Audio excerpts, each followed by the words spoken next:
সাংবাদিক বৈঠকে সুজন চক্রবর্তী, নজর রাখবো সেদিকে।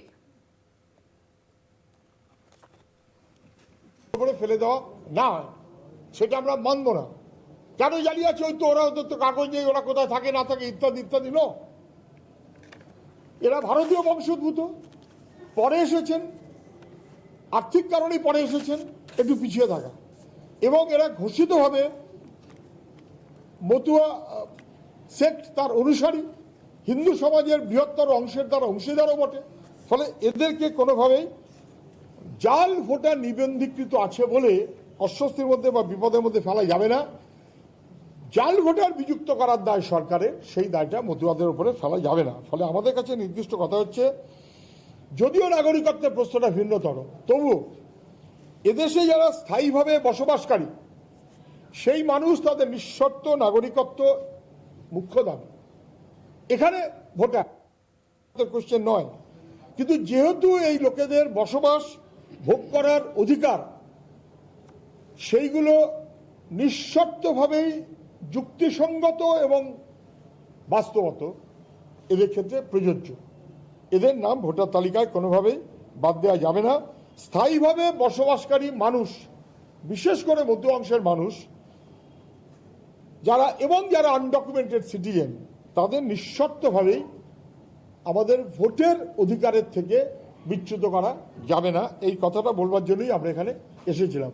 ওরা সব কথা শুনেছেন, ওরা সব কথা। আমরা এসেছি এখানে 9 জন, কিন্তু এমনি এই সংখ্যাটা সব মিলিয়ে কত যারা ওই লিস্টের মধ্যে এখন নামে পড়লো না, সবে কালকে লিস্টটা প্রকাশিত হয়েছে, এটা 2-1 দিন সময় লাগবে বুঝতে। আমাদের মতন দেশে তো এগুলো সঙ্গে সঙ্গে ভয় যায় না। কিন্তু আমরা বলেছি এদের যেন শুনানির নাম করে জটিলতার মধ্যে ফেলার চেষ্টা না হয়। 2014 পর্যন্ত যদি ভোটার তালিকায় নাম, নাগরিকত্বে যদি অন্তর্ভুক্ত হওয়ার আইন হয়ে যায়, তাহলে ডিম সিটিজেন, তাহলে 2014 আগে ভোট দিয়েছে, ফেয়ার এনাফ। আর তো কিছু দরকার হয় না। হ্যাঁ, এরা মতুয়া কিনা দেখে নেওয়ার দরকার আছে, এরা মতুয়া। ফলে সেই বিবেচনাতে ওরা খুব সদর্থকভাবেই শুনেছেন, বুঝেছেন। একটা কোথাও কিছু রং ইমপ্রেশন দিল্লি ঠিল্লি রাজ্য ঠাজ্য করে ওদের কাছে হয়তো আছে। আমরা বলেছি সেই রং ইমপ্রেশনে যেন নির্বাচন কমিশন না চলে, কারণ নাগরিকত্ব অথবা অন্যান্য বিষয় দেখাটা নির্বাচন কমিশনের কাজ নয়। বলতে পারবো না, বিজেপির অনেক বাড়তি খবর থাকে বা অনেক বাড়তি খবর জোগাড় করা হয়, তার মধ্যে বহু খবর ভুল থাকে, ফলে আমরা সেটা বলতে পারবো না। কিন্তু এইটা এত লোক হিয়ারিংয়ে আসার খুব কথা বলে মনে হয় না। 7,66,00,000 লোক, তার মধ্যে ইতিমধ্যে 58 লক্ষ লোকের নাম নেই, কার্যত নেই। বাকি যে নাম রয়েছে তার মধ্যে মৃত মানুষের নাম আছে কিনা দেখা দরকার, তার মধ্যে ভূতের নাম আছে কিনা দেখা দরকার, তার মধ্যে জেনুইন নাম আছে কিনা, যারা ভোট দিয়েছেন, দিতে থেকেছেন, এবং মতুয়া এবং আনডকুমেন্টেড এবং খালপাড়ে থাকে, তাদের নাম হিয়ারিংয়ে যেন রাখা হয়।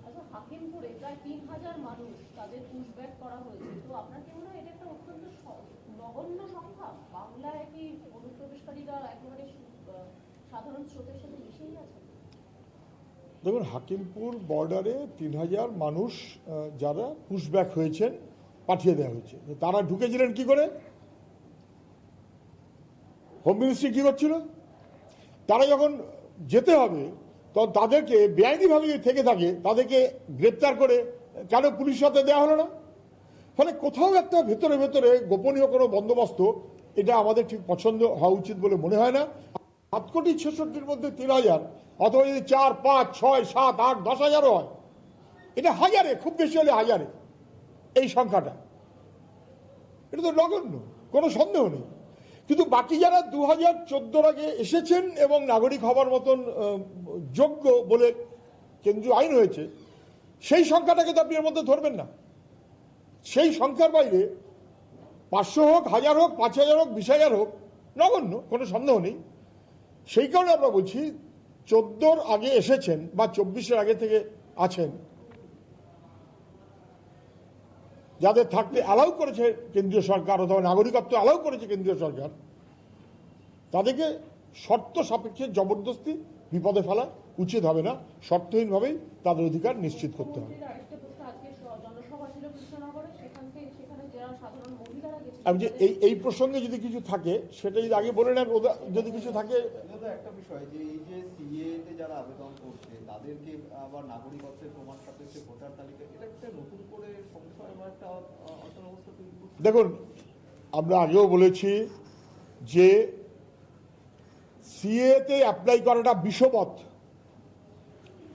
যদি কেন্দ্রীয় সরকার যা ওরা বলেছে সেই কথাটাই বলতে চাইতেন নাগরিকত্ব দেওয়ার জন্য, তাহলে দরখাস্ত করতে হবে, দরখাস্ত করে বলতে হবে আমি বাংলাদেশি, দরখাস্ত করে বলতে হবে আমি পাকিস্তানের লোক, দরখাস্ত করে বলতে হবে আমি একটা ধর্মীয় পীড়নের কারণে এসেছি, কে সেই সার্টিফিকেট দেবে।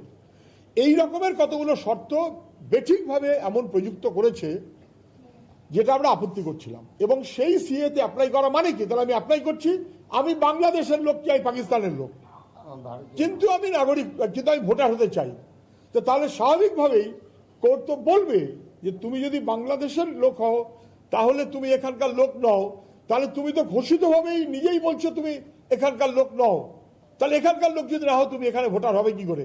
যারা অ্যাপ্লাই করেছে তাদেরকে, যারা অ্যাপ্লাই করতে বলেছেন তারা বিপদে ফেলেছেন। যারা অ্যাপ্লাই করেননি তাদের নাগরিকত্ব বাংলাদেশ, ভারত, তারা কিছু বলেননি, তারা ভোটার, তাদের পরিচয় হচ্ছে তারা ভোটার। তারা 2024-এ ভোট দিয়েছেন, 2021-এ ভোট দিয়েছেন, তারা এখনো ভোট দেবেন, ভোট দেওয়ার কথা। কেন্দ্রীয় সরকারের আইন অনুযায়ী তারা ভোটের জন্য অধিকারী। আচ্ছা, নাম বাদ দিলে মুখ্যমন্ত্রী বলছেন পথে নামবেন, আপনি মতুয়াদের সঙ্গেও এসেছেন, নাম বাদ দিলে আপনারা দেখুন, মুখ্যমন্ত্রী যা বলেন আর যা করেন আকাশ পাতাল ফারাক। মুখ্যমন্ত্রী বলেছিলেন অনুপ্রবেশকারী, এই গরিব মানুষগুলোর দিকে তাকিয়ে কাগজ ছড়ে বলেছিলেন এরা অনুপ্রবেশকারী, এরা বিদেশি। আজ উল্টো কথা বলছেন। মুখ্যমন্ত্রী বলেছিলেন আমার প্রাণ থাকতে এসআইআর হবে না। মুখ্যমন্ত্রী এসআইআর সমস্ত বাহিনীকে লাগিয়ে দিয়েছেন। ফলে মুখ্যমন্ত্রী কি বলেন না কি বলেন না আমি জানি না, কিন্তু রাস্তায় কাকে নামিয়ে দেবেন? তো প্রথম উনি নামুন। উনি তো সিএতে অ্যাপ্লাই করেছেন, নামেননি কেন এতদিন পর? উনি তো ভোটার লিস্টে অ্যাপ্লাই করেছেন, বলেছিলেন তো আমার প্রাণ থাকতে আমি করতে দেব না। ফলে এটা একটা পারস্পরিক বিবাদের ব্যবস্থা থেকে নির্বাচন কমিশন অথবা ভোটার লিস্ট তাকে অশুদ্ধ রাখার প্রচেষ্টা। আমরা চাই নির্ভুল ভোটার লিস্ট। উনি কি মৃত মানুষের নাম বাদ দেওয়ার জন্য রাস্তায় নেমেছেন? নামেননি। ভূতের নাম বাদ দেওয়ার জন্য রাস্তায় নেমেছেন? নামেননি। মতুয়া সমাজের মানুষ তারা সবাই ভোটার থাকুক, তার জন্য এই এসআইআর এতদিন ধরে চলছে, উনি কোনোদিন বলার প্রয়োজন বোধ করেননি। কদিন আগে আমরা যাবার পর বনগা গেছেন, এখন কৃষ্ণনগর গেছেন, এখন বোধহয় ঠালা বুঝতে পারছেন। আচ্ছা, অন্য প্রশ্ন আছে।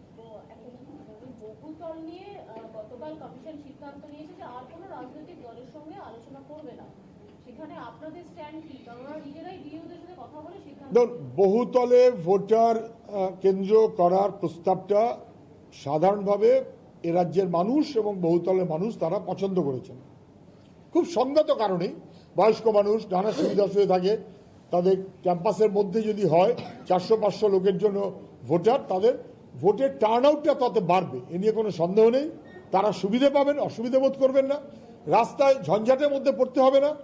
বিশেষ করে এ রাজ্যে যে পরিবেশ শাসক দল, দুই শাসক দল মিলে করেছে, রাস্তার ঝঞ্ঝাট তারা পছন্দ করবেন কেন? ফলে বহুতলের ভোটার কেন্দ্র এটা